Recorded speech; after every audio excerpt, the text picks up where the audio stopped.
So let's start by having each of you introduce yourselves, and then we'll kind of dive right into the topic at hand. So Tarja. Wonderful. Hello, everyone. My name is Tarja Stevens. Name comes from Finland, however, I've been based in the United States for the last 20 years. And I'm a co-founder of Mission Impact Academy, and we are a future work platform, helping women educate and develop new skills, and really helping them to build careers in emerging technologies. And we do that through skill-based learning programs, providing a network of learning of global women, and also project-based really workshops that will give all the resources for women to now explore these incredible new technologies that we have been hearing today. And Sammy. Hello, everybody. I'm Sammy Tauber. I'm from Australia, now based in London. I'm the founder, director, and chief metaverse officer at my company, Vinci. Vinci is also a character in the metaverse, a fictional, super sentient AI superheroine from the future. Wonderful. Greg. Hey, everyone. Greg Catano. I'm SVP of Strategic Partnerships and Business Development for a company called Medici, formerly Mousetrap, and we do immersive experiences for theme parks, Disney, Universal, SeaWorld, and trying to combine the metaverse with the location-based experience. And thank you all for staying around to the end of the day. To the bitter end. Maxim. Hello, everybody. I consult on future and emerging technology for a range of different organizations, everybody from NASA to the BBC. I work a lot in media technology, directed a bunch of films, and taught people a lot of stuff for about 20 years. I write the official book on Premiere Pro, if you're familiar with it. And I'm working on projects creatively that involve metaverse and XR technologies, but also work with a lot of organizations on the development of things like new educational paradigms and better ways to drink coffee, which is the most important project of all. That is, and I've already signed up for the end result of that project. So, you know, I mentioned a little bit earlier about, you know, looking at diversity in a sort of a broader spectrum, but there's still the challenge. We haven't managed to normalize diversity and inclusion within our existing construct. And while, you know, it almost has to be a pendulum swing back the other way, but where are we now, and what are you seeing in the industry? I've been heartened because, you know, we do have a very strong, we have a strong women's community, we have a strong underrepresented, you know, groups, demographics, but still, like, not, it just hasn't become really equitable yet. So Tarja, you're doing a lot of work with women in tech. What are you seeing out there in terms of how we can really bring this through into the next, you know, generation of technology? It is true that it is still early on, and from my experience of the last 2 years, been traveling into different events, and I must say with our team, we have met thousands of incredible women, and they are right now spearheading incredible initiatives in the emerging technology space. And when we talk to them, they couldn't be more excited, because it is something that we all feel that how can we be part of building this future together? So there is the spearheading of these initiatives, learning on their own, having a communities that they are going and really kind of bringing together the knowledge. But when we ask, like, how can we help? The first thing they say, I can't find a job. And we're like, really? And they said, I can't even get to the interviews. And this is where the interesting is, because at the same time we go to the conferences, we talk to the companies, and we say, how can we help? And they say, I can't find talent. So obviously there's a huge mismatch happening right now. And this was 2 years ago when our team was thinking, what is happening? Because we know talent is distributed equally around the world, but now opportunity is not.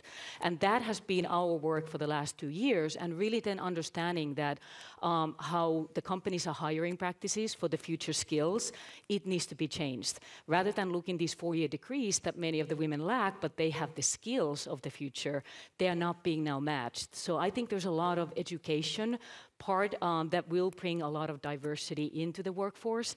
And I'm passionate about when we talk about 1 billion people based on World Economic Forum, needs to have upskilled in the coming year by 2030. Well, how can we do that? There's a lot of workforce development that has to happen, and we feel like when we focus on skills, when we focus on skill-based hiring, growing, learning, in that way, we will be opening incredible way of more diverse talent to come and apply these new jobs that hasn't even been created yet. So those are the things that we have seen, but there's still a lot of way of go, but I'm all about education and education and education and really bringing these opportunities in a new ways. Great. Sammy.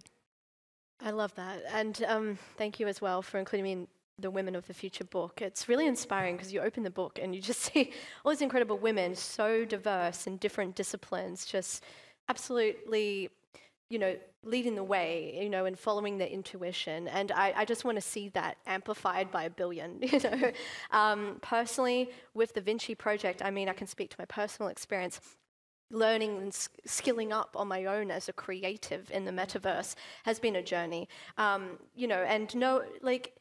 do believe it is down to opportunities, but I also believe it's down to mindset.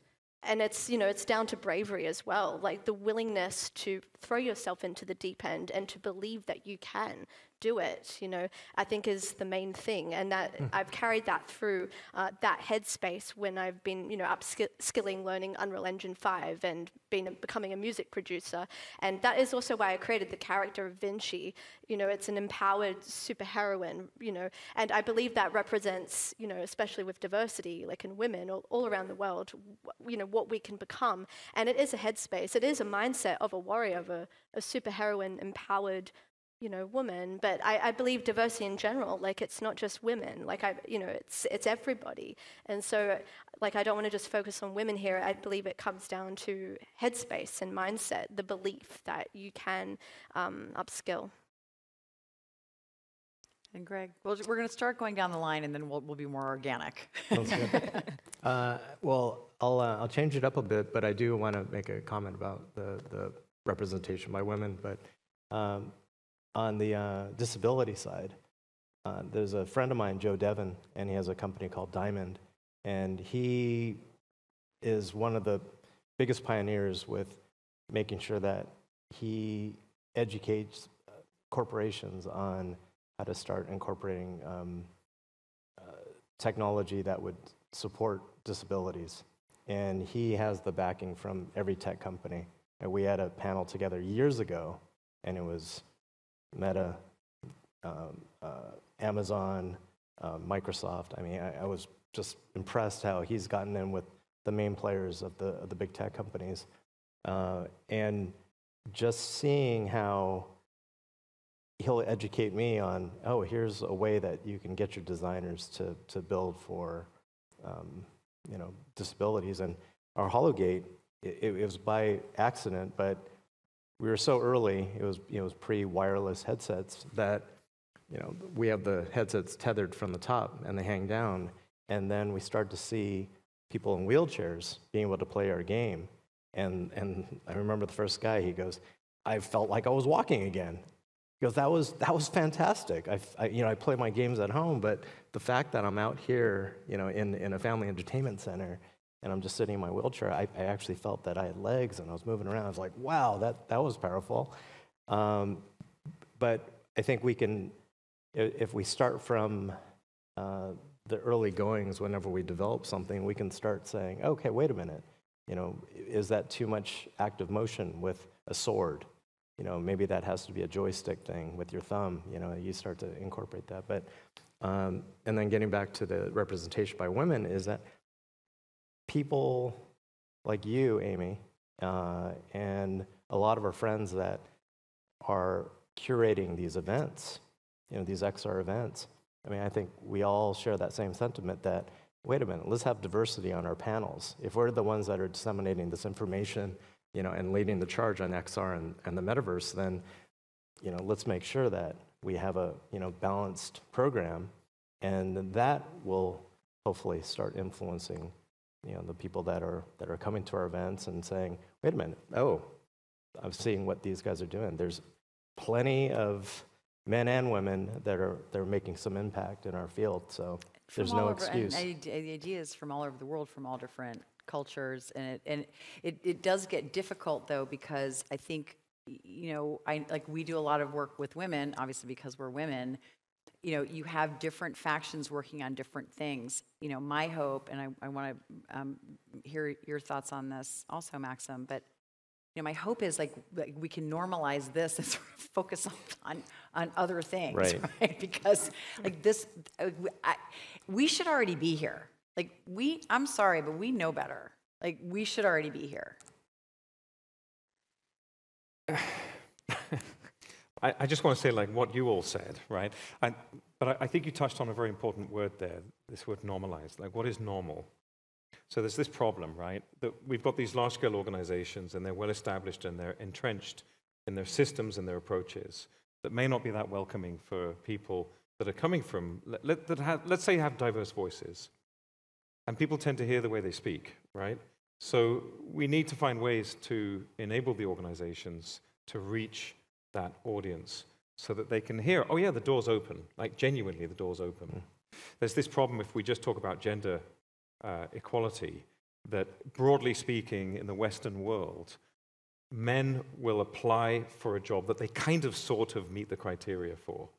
But women will feel like, well, I've got to have those criteria and 30% more, or no one's going to take me seriously. And so the employers are saying, can you just have a go? Like, please apply. But I think there's two parts to this problem, right? One part is the way the organizations are structured. And the other part is, why are people not putting themselves forward? And I think it's to do with this challenge of normalization. So you see, I see so many programs working towards some form of appropriate, proportionate minority representation, whatever the demographic is. And they're always aiming for people that are too old, in my view. You've got to reach children when they're in a formative stage, when they're developing their identity, and they see, for example, the metaverse, and they see characters like them, and think, oh, I could tell my story with this. I'm going to grow up to do this. Or with media, or with any occupation, right? I'm going to build rockets. And somehow we've got to find a way to support children when they're at that formative stage to normalize doing something that isn't particular to their demographic. And I think the way that we segregate people based on their demographic, and it could be a disability, it could be an ethnicity, it could be anything, right? It's stupid. We've got to stop it. Ken Robinson, in his famous TED Talk, said we need about 7.5 billion definitions for intelligence, one for each individual on the planet. And I really think we need to start to see diversity as a source of celebration, not as a problem to be overcome. It's something we should be excited about and embracing. Yeah, but we're not. It's funny because Greg, you said, oh, and like Meta's there and Amazon's there. They're there because they have to be there, right? And so, it took a long time for greenwashing to become an initiative. And I think that, the D&I initiatives actually have been around, and I've seen companies bring in D&I officers, but it's within the company culture that has to change, and that comes with education, that comes with, there has to be this really proactive effort. The goal we all want to have is that we're not looking at those elements, right? And that, you get 200 resumes for something, and it's not relevant whether it's male, female, what culture or background. But we're not there, so we almost aggressively have to pursue it. And I understand your point. It's like, well, you're sort of tipping the scales in the other direction, but we have to, we've got to get everything over here to slide in. Right? Yeah. So, and I do think, I think relative to our industry, I think we are, I feel like we are really making an effort, right? But we're still not quite there. Now, this, Sammy, you have this kind of amazing. It's not even an alter ego, but it's this persona, right? That is born out of the metaverse, and so you're presenting a version of yourself in a very specific way, and my thought is we may actually get to this moment where we're presenting in a multitude of ways in these environments, and that maybe that will, in fact, humanize, ironically, who we are, because we can present as any gender. We can present as a, frog, a purple frog, right? Do you see that as kind of maybe an opportunity to have everyone take a step forward? Yes, this is one of the things I'm most energized about with the metaverse, just because to me, besides being a great sandbox for the imagination and a big art project from my perspective, the way I perceive this time in history, I also see it as a time of uplifting the consciousness of humanity. And it's interesting because the word avatar derives from the ancient Sanskrit word avatara, which, is the descent of our consciousness. Like, we are all kind of already avatars, if you want to perceive it like that. And so when it comes to representing ourselves in three-dimensional space, I mean, we can defy physics, right? You can represent yourself as a frog, you can be whoever you want to be. But it's a beautiful opportunity to reflect your inner self, your true self, and not be limited, as I said, by the physics of reality. And with the intentional choice of having Vinci as a superheroine, it's been a really interesting journey embracing her as a character and putting my consciousness into her and creating all these forms of multimedia projects.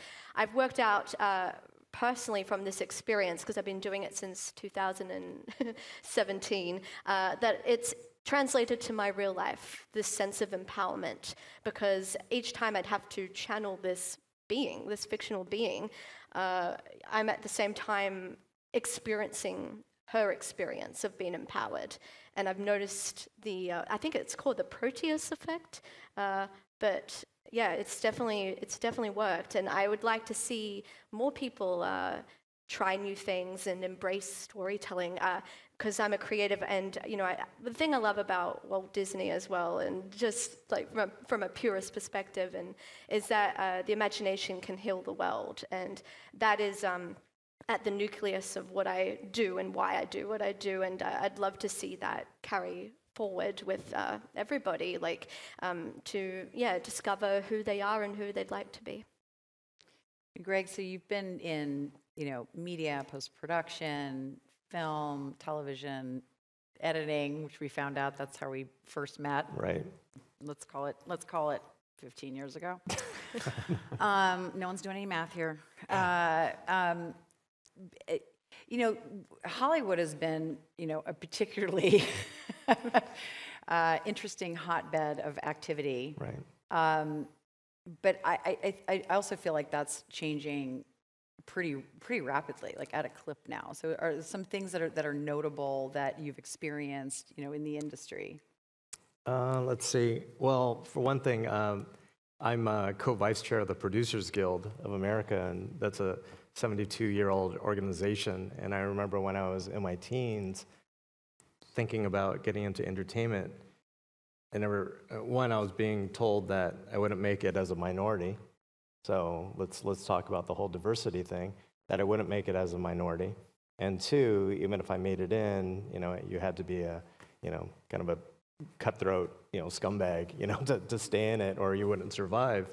And I wasn't wired like that. I wasn't raised like that. And I said, and really, you're gonna talk about, the fact that I'm of Asian descent, and that's gonna be my first barrier to get into the entertainment industry. So I never thought that I would be a member in the Producers Guild, let alone an officer, to make decisions. And so I think that's a pretty significant change. When the former chairs had surrounded me at an event, they said, "We'd love for you to run for the board." And excuse my language in advance, but I said, only if I can shake shit up. And part of it was to create that diversity. Part of it was to bring, people forward to get into the immersive media and, traditional film and television people. I mean, as all of us on stage, it's that, it was very conservative for a long time. So to see these changes and the fact that they're gonna allow us to have a voice and say, all right, hey, let's mix this up. I mean, I won't be on a panel if it's not diverse. Yeah. You know, and Yeah. you and I talked about that. Yeah. That there's certain people that they go, "Oh, really? Is that still a thing?" I'm like, "Still a thing?" So, man, what century are you from? Yeah. You know, and Yeah. so yeah, and being able to stand firm will be that statement that hopefully resonates throughout an organization, and people know that, you know, even the Producers Guild, that, you know, sorry, if we're going to curate this event, this is how it's going to be, and they're like, okay, yeah, great. We didn't even think about that. So I think just our actions on, you know, for those of us that have that ability to make decisions will hopefully. Can start to sort of change the outcomes. It's I funny, think it's so. interesting because Maxim, and I'll just talk about you like you're not here. You know, you've run the Creativity Conference now for about 3 years. Oddly enough, and this is going to sound a little counterintuitive the way I'm going to start this, but you never once talked about, oh, I've got to have, you know, a diverse this or diverse that. And yet, every time you've run this conference, it is, you know, people from all over the world, from all walks of life, from every ethnicity, male, female. And you, I mean, I didn't hear you consciously talking about it. So was there an active effort, or is it just that maybe the creative community, because it's called the Creativity Conference, maybe the creative community is more open and diverse by its very nature? What do you attribute that to? Yeah, that's a fantastic question. And I just wanted to explain, I was grinning there because I was thinking about the witty retorts you could have had. Like, why would you think I'm Asian? Well, Right. that would have been my I'm not go-to. Asian. Right. That would have been my start. Right. Well, you know, to answer that, back then, you just didn't know. That No, was no, just, of course, it was of so course. It's so- shocking. you're just- you're right? It's so stunned. You're like, you shocking said that to out hear loud. something like that, and you're stunned, and you go, wait, what? Okay, let me process Exactly. this. The next time, though, I'm going to have See, now you're a ready. retort. There you go. So to answer your question, I think that I've said this so many times, right? I was raised by intellectual hippies, which is like being raised by wolves, but with better tea. And I genuinely, it's true, good tea. I genuinely did not know that racism, for example, existed until I got into an incredible amount of trouble at school for bugging a girl. There was a girl I found attractive, and being 8, my best game was annoying her constantly. That was my best chat up. It is still your best. It's still your best game. One day I'm going to improve the whole seduction. You'll get there, you'll get there. I'll get there. And they threatened to kick me out of the school, and I had no idea why. And I was up with the head teacher, and he said, "Why are you doing?" He got really angry with me, and I was saying, "She's a girl. Like what? Like I'm a boy. Like annoying girls is what we do." I had no clue that it was because she was black, and that they thought I was being racist. I had no idea at all. And I'm very grateful to my parents for raising me that way, because, you know, you've probably noticed I'm Caucasian. I'm not white. I'm a sort of peachy color, really. It's sort of peachy. But, you know, I was not raised. I was raised in East London, where very often you are in a minority as a Caucasian, and just completely saw all of these different cultures and music and clothing and food and everything. It's exciting, the world is full of this stuff. And so when it came to hosting the Creativity Conference, I wanted to disagree with you, I'm afraid, Taha. I'm not sure I agree that talent is what was the phrase you used? Distributed evenly, I think. Equally, Equally. I'm not sure I agree with that, actually. I think that potential is distributed equally. And I think this is why I was saying that I think that we've got to be nurturing these talents in children so that they normalize expressing their creativity, or founding companies, or writing a poem that changes the lives of millions. They've got to feel like it's normal to step forward. But potential, I think, is universal. Creativity is universal. And so what I do is I wait for people to propose speakers that are awesome. And it turns out that I get an even distribution of awesome speakers. In fact, we're actually at about triple, we're a British company, we're about triple non-Caucasian proportionate representation by British standards, 3 times as many as proportionate representation, just because we had a lot of non-Caucasian awesome speakers. We're about 50-50 male-female. But one of the things that we promote as a conference and this is delicate, like I have to express this carefully, is we specifically do not invite our speakers to share how hard it is for them to be a member of their demographic. So regardless of ethnicity or gender, we have a trans speaker, like whatever it is, we just invite them to speak about their genius so that we normalize the recognition that genius is universal. And so many of our speakers have thanked us for taking that approach, particularly actually our trans speaker, Kerry Michelle, fantastic, happens to be one of about 5 people in the world I would go to for tech support. I'm the guy people go to, like for tech support. I would go to Kerry. And so she's really excited to be sharing her creative process and not being the trans speaker. And we need to be normalizing this, to your point, Sammy, that, and yours, like in the metaverse, you can literally just express yourself as you, unfettered by physics. And I think that's very exciting. That's what we're trying to achieve. Well, and you also talked about, we need to start when kids are younger, because there's a point at which they are bringing their culture in and not their politics, but then there's a tipping point. They get old enough, whatever the biases of their parents or the village they come from or the city that they live in, or then the environmental piece starts to kick in. And one of the amazing things, in fact, Alvin, if he's still here, mentioned Tom Furness, truly the godfather of VR. I mean, he's been doing VR for 45 years or something crazy. How long? 60? 60? He's not even that old. He looks good. See, it's because he's doing VR, people. That's a lesson. So, but he has always had this vision, and I know that he and Alvin probably talked hours and hours and hours when Alvin was a student of his, and I've spoken with him for hours. He really has this vision of this global classroom where children get to meet other children from around the world. That is one solution. Tarja, you have another solution. It's like, well, we're here now. We have these new jobs coming. We know that there are these kind of global elements that are going to move the needle for all of us. But you talk about, opportunity not being evenly distributed. But do you believe that just because we start to elevate the talent, that the opportunity will follow? Or do we need to be pushing on just creating the opportunities as well? Yeah, that's a great question. And I think what we have seen is that when we focus on the skills of the person, so many new opportunities will arise. That we are not looking, has this person have had a 4-year degree? Or how many school years there has been behind? Do they have a technical background? And I think with these AI, metaverse, VR, new jobs, that one study says 80% have not been even invented yet by 2030, I see this incredible opportunity for now, those who are willing and kind of hunger for learning, exploring these new things, because anybody anywhere in the world, as long as they have the access to internet, access to the computer, they will be able to be studying the same things. They will have these AI tools, and you don't need the 4-year degree. So I'm a big kind of advocate for the fact that, yes, we have this big highway of going to college, going to university for years, and that is absolutely okay. However, what are the alternative pathways for those that cannot be able to do that? And I think right now there's incredible opportunity because there is no legacy on how do we learn AI.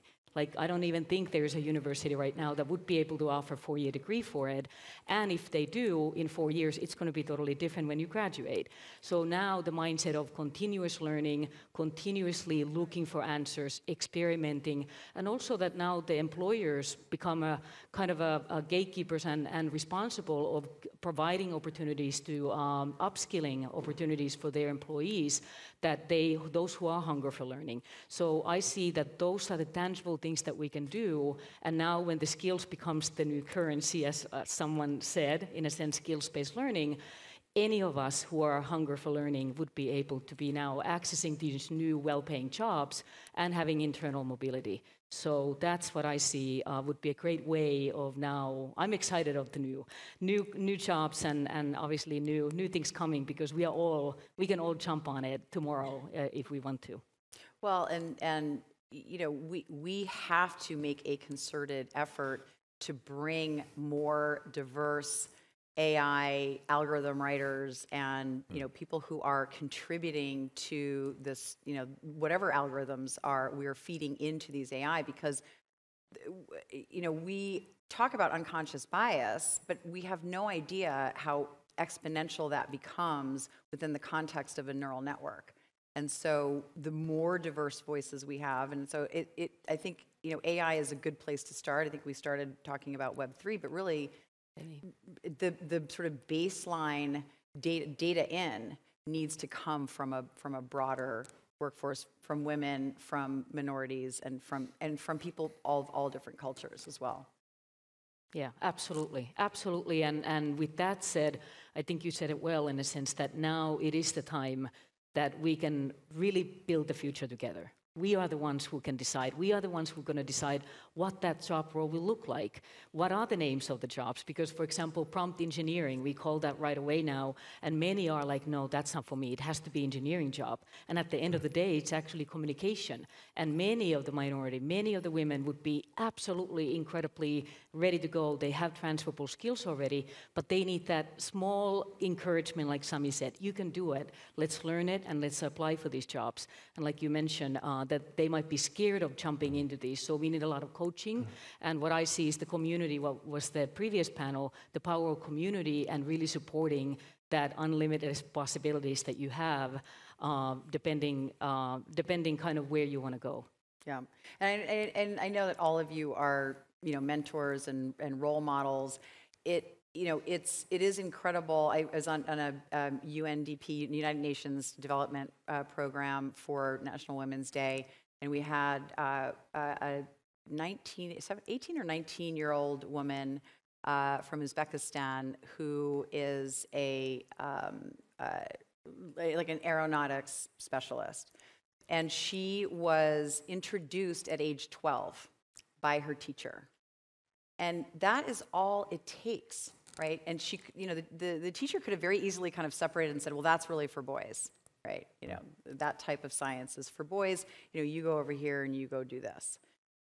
So that's, I think, part of the work as well is really just educating from a young age this notion that whatever is interesting to you, and this is why I love this idea of this global classroom, because I had a conversation with someone in the audience out here who's a teacher. Then teachers become guides, and children are led by their interests and their skills, instead of us being really prescriptive and saying, you have to learn these things. I love that, because I always talk about Howard Gardner's 7 intelligences, and I said it goes up to 13 depending on who you talk to, but this individualized learning and education and experience that we can start to have, like we need to harness that now. So we have just a little over 3 minutes left. So if I could kind of hear from all of you, just sort of closing remarks and advice on just how everybody can start to engage in this conversation. Maxim. Goodness. Okay. Just 2 thoughts, right? We're still, as a species, wrestling with the them and us paradigm. There has never been a them. We really need to grow up out of this childish idea that there has ever been a them. There really is just us. So as we're building and developing these systems, these experiences, these products and services, let's just keep that in mind. There is just us. And isn't it beautiful that we're so diverse? And you get to choose. Choose love or choose fear. And love is a better guide. That's my last thought. Beautiful. I don't really have a closing. Yeah, that was pretty good. That was pretty good.